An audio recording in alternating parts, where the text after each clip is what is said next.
Hi guys, good morning. I'm super glad you tuned in again. Have a beautiful morning, but I'm inside of the chicken stable. I want to give you an update on my Swedish IKEA nesting boxes. Such a cool thing.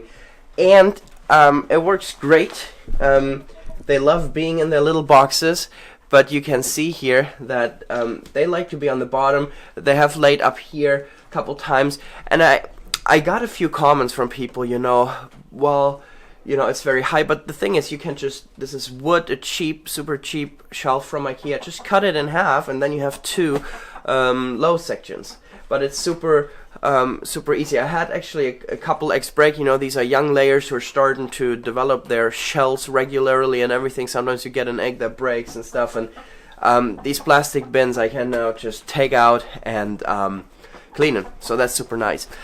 I also wanted to show you some progress on my work with my Highland cattle cow Bella on getting her ready for a possible milking. You guys had a lot of questions on the last video about the milk cow training.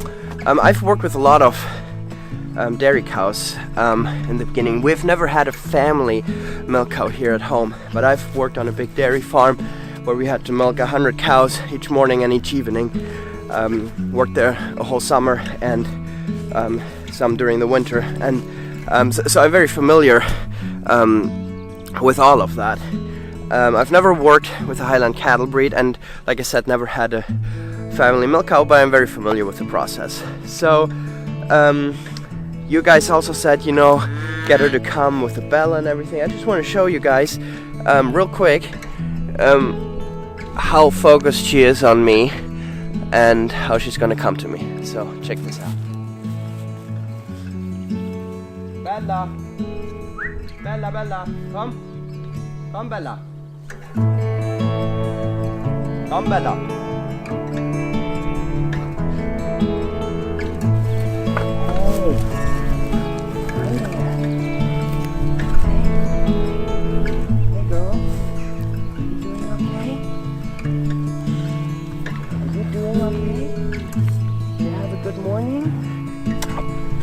Good morning. Yeah, you don't want to come too close to the fence here, do you?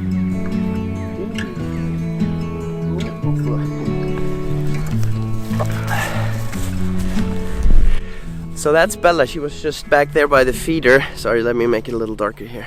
She was back there by the feeder. I called her, she came.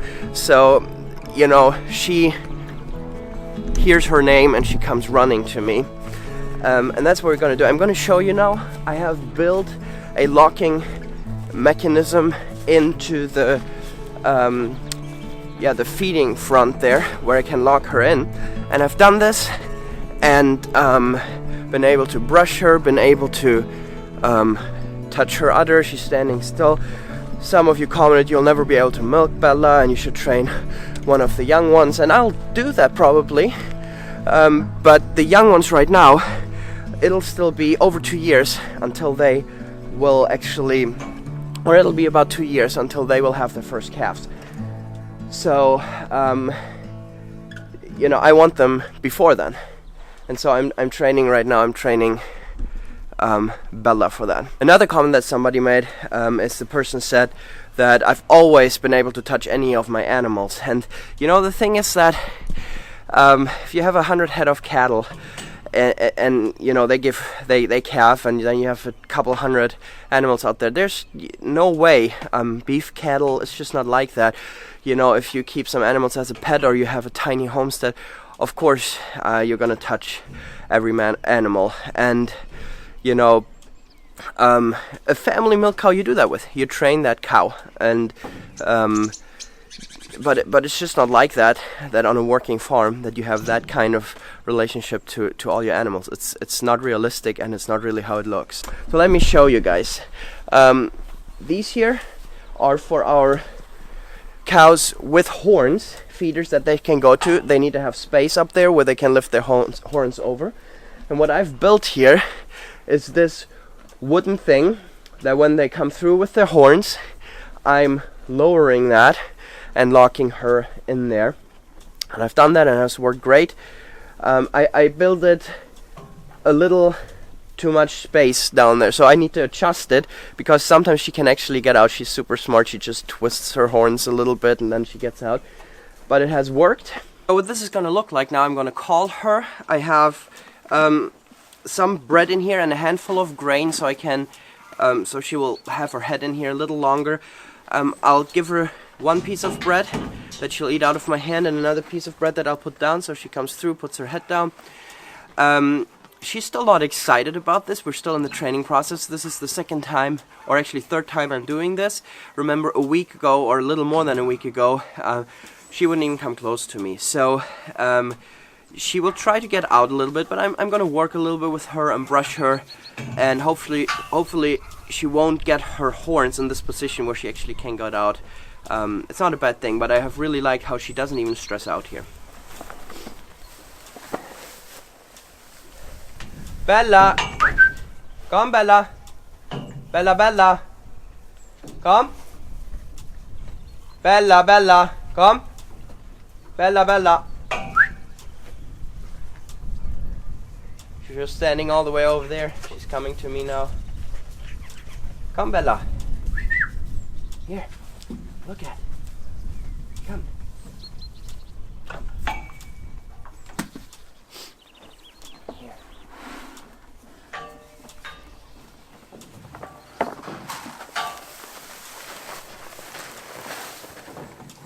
Hey, Bella.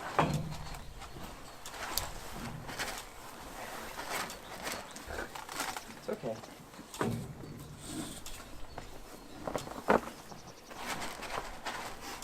Hey.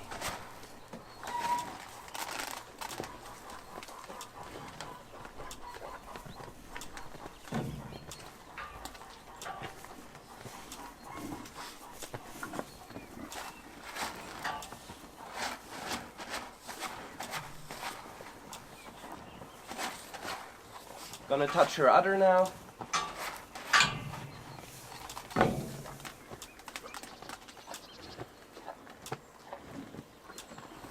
She's very calm. And you see, I can't milk her right now yet. She's just weaned her calf some weeks ago.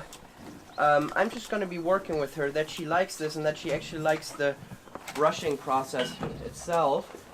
Gonna practice a little bit every day. And then when she will have her new calf, we'll try to do something. I've actually come up with a really good design for a milking station that I'm going to share with you guys in a little bit. And it's really exciting. I hope that I'll be able to do this. Hey, Bella.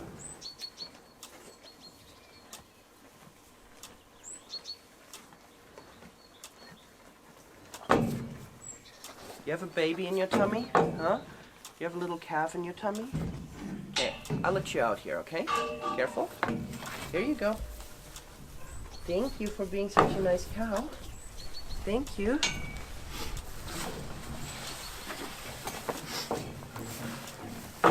So, I have a lot of experience with livestock, you know, as much as I can have, being my age, but I've been around livestock for you know, since I was 15, 16, and worked with them daily. Somebody was wondering about my farming education. I've said before that I have this farming education, you know, which was 3 years of organic farming school, and you know, I don't use too much of what I learned there anymore, just because the organic approach is still an industrial approach, which I think is flawed in some sense. But you know, just I think people don't really know what that means when I talk about that.